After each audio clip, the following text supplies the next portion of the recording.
Hello friends, welcome to our channel ICSE Easy Learn. So today we are going to start, a topic of biology from our class 10th book, and the chapter name is the circulatory system. So let's start. All know that we have three type of fluids in our body. First one is blood, second one is tissue fluid, and the third one is lymph. Okay, so blood, we all know it consists of RBCs, that is red blood cells, white blood cells, and platelets. Now the second one is tissue fluid. Now what do we mean by tissue fluid? So now in any organ we have cells. Okay, and in between cells there is intracellular fluid. That's the only tissue fluid. Okay, so intracellular, extracellular, or tissue fluid are the same things. Okay, now the third one is lymph. So lymph, you can say that it is mainly consist of WBCs or platelets. Okay, so it is also a slimy liquid which is present in our body for the immunity purpose. Okay, so you can see a diagram here aside that.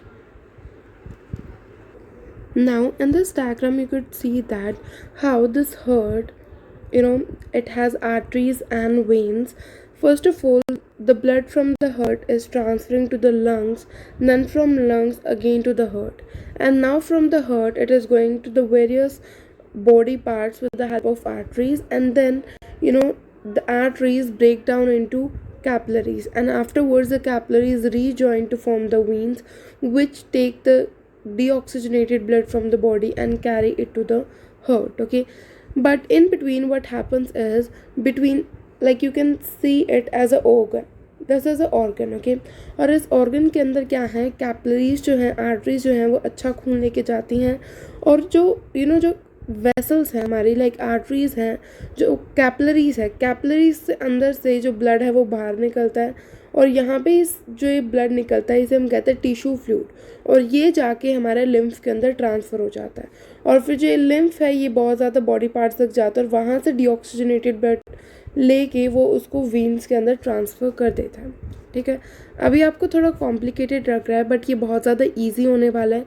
जैसे जैसे आप next coming videos देखोगे, इस concept को समझोगे, आपको ये बहुत ज़्यादा इजी लगने वाला है. Okay, so now let's move forward. Organisms. So first one is the closed circulatory system and the second one is the open circulatory system.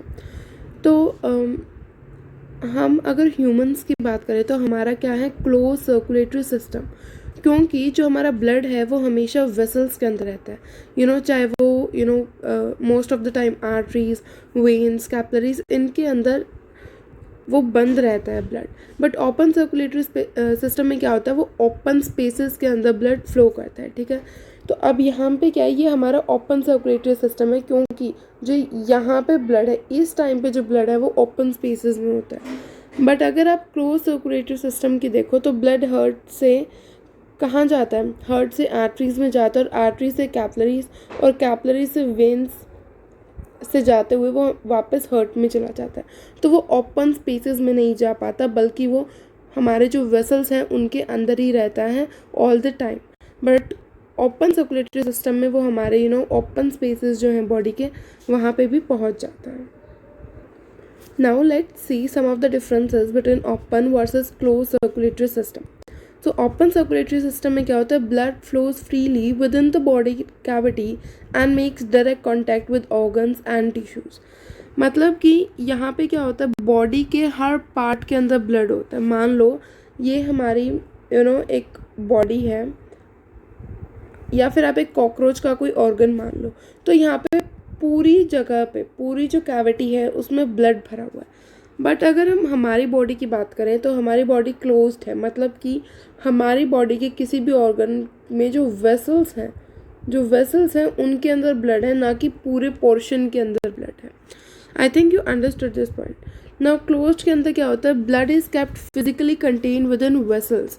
Now the blood flows a continuous fix path of circulation, पूरा continuous path होता है उसका, and is confined to a network of vessels that keep the blood separate. Examples क्या है हमारे यहाँ पे, earthworms, birds और ह्यूमंस का क्लोज्ड होता है. बल्कि जो इंसेक्ट्स होते हैं लाइक कॉकरोच और स्नेल्स होते हैं उनका ओपन सर्कुलेटरी सिस्टम होता है. Now let's see the last topic for this video, that is the non-circulating fluids. तो हमने 3 फ्लूइड्स की बात की अभी. जस्ट हमने इनके नाम याद किए एक तरीके से, ब्लड, टिश्यू फ्लूइड और lymph. बट इन तीनों के बारे में हम सेपरेट पढ़ने भी वाले हैं हमारी कमिंग वीडियोस के अंदर. ओके, तो हमने देखा ब्लड हो, चाहे वो टिश्यू फ्लूइड हो, चाहे वो lymph हो, वो फ्लो कर रहे हैं एक जगह से दूसरी जगह तक. बट जब भी हम बात करते हैं नॉन सर्कुलेटिंग फ्लूइड्स, ओके, तो ऐसे भी फ्लूइड्स हैं जो एक जगह पे कांस्टेंट रहते हैं. ओके, लाइक हमारे पास, हमने 9th स्टैंडर्ड में स्केलेटन सिस्टम के अंदर पढ़ा था synovial fluid. Okay, synovial fluid, and you could also see over here. यहाँ पे क्या है, ये आपकी बोन है, फिर लिगामेंट है, फिर कार्टिलेज है. ठीक है, और ये जो है यहाँ पे आपकी साइनोवियल मेम्ब्रेन भी आपको दिखाई दे रही है, और यहाँ पे नीचे फिर से बोन है. तो यहाँ पे जो बीच में आपको ग्रीन पोर्शन दिख रहा है, इसे हम कहेंगे साइनोवियल फ्लूइड. ठीक है, और जब भी बहुत सारे लोगों को दर्द होता है तो वो किस वजह से होता है, क्योंकि जो साइनोवियल फ्लूइड है वो ख़त्म हो जाता है और ये जो दोनों हड्डियाँ हैं ये आपस में घिसना स्टार्ट कर देती हैं. तो साइनोवियल फ्लूइड क्या है, वो कहीं फ्लो नहीं करता. आप देख सकते हो डायग्राम के अंदर कि वो क्या है, यहाँ पे जो साइनोवियल फ्लूइड है वो सिर्फ इसी पोर्शन में रहता है, वो क्लोज्ड है, ये सर्कुलेट नहीं कर रहा है, ये कॉन्स्टेंटली एक ही पोजीशन पे रह रहा है. ओके, अगेन आप यहाँ पे भी देख सकते हो. सेकेंड हमारा एग्जाम्पल है विट्रस ह्यूमर. ठीक है, तो विट्रस ह्यूमर, और हमने एक्वस ह्यूमर जो हमारे लेंस के आगे होता है उसे एक्वस ह्यूमर कहते हैं, और जो पीछे होता है उसे हम विट्रस ह्यूमर कहते हैं. ठीक है, ये हम सेंस ऑर्गन चैप्टर के अंदर पढ़ेंगे. तो जो विट्रस ह्यूमर होता है वो भी जो है फ्लो नहीं करता है, कॉन्स्टेंटली एक जगह पे रह रहा है. So there are also some other fluids located in particular organs such as synovial fluid filled in the cavities of skeleton joints, vitreous humor in the eye, etc. And they do not circulate. Now let's see the need of these fluids. Now these fluids means that what is the need of the circulating fluids. Okay, first one is transport of glucose, amino acids, etc. तो digestion के बाद जब भी glucose और amino acids बनता है उसको first of all liver के अंदर लेके जाया जाता है, और फिर लीवर से वेरियस पार्ट्स, वेरियस ऑर्गन्स के अंदर उसको ट्रांसपोर्ट किया जाता है. ऐसा क्यों होता है, क्योंकि हमारे हर एक बॉडी सेल को ग्लूकोज की ज़रूरत होती है एनर्जी प्रोड्यूस करने के लिए.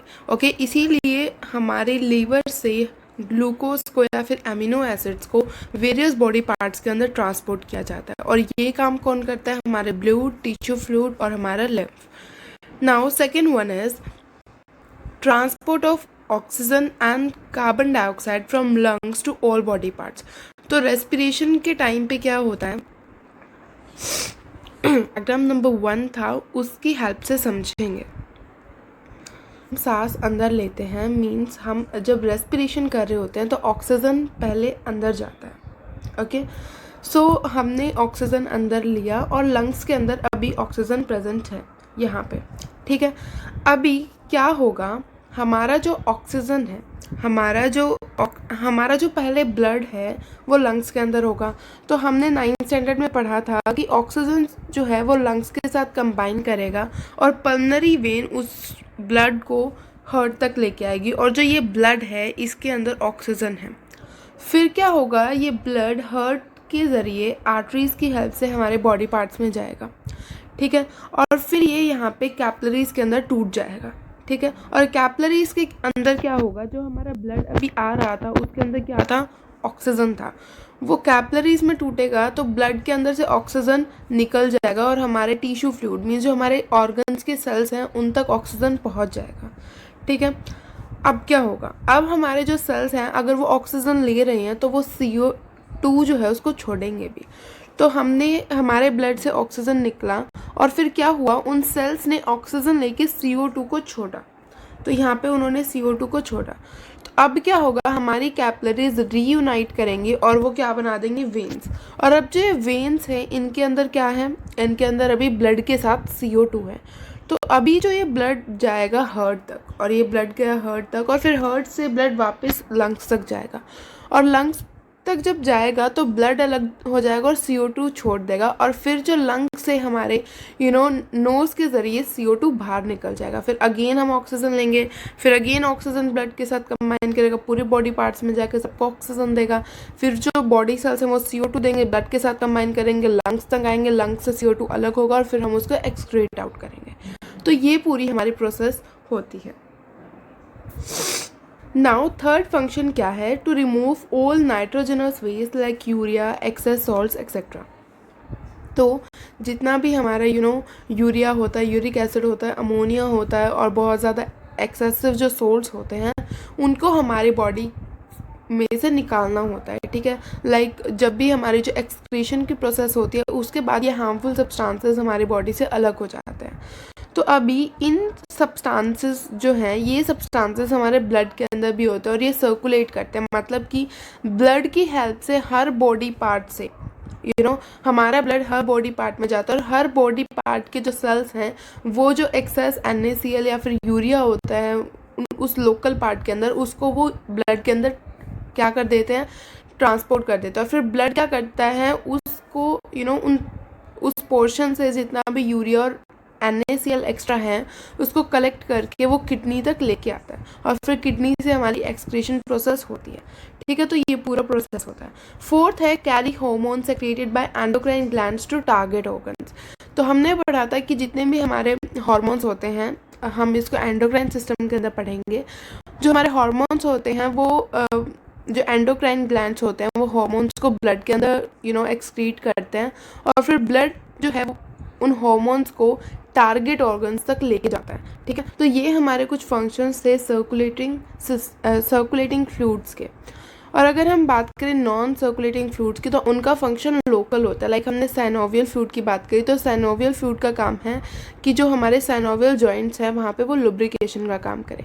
ऐसे ही अगर हम विट्रस ह्यूमर की बात करें तो उसका फंक्शन है आई को एक डेफिनेट शेप के अंदर रखना, और जो हमारी ऑप्टिक नर्व होती है या फिर हमारा रेटिना वगैरह होता है बैकवर्ड साइड, उसको प्रोटेक्ट करके रखना, ठीक है। सो ये था हमारा वीडियो का लास्ट, एंड आई थिंक आज thanks for watching, see you in upcoming videos, bye bye.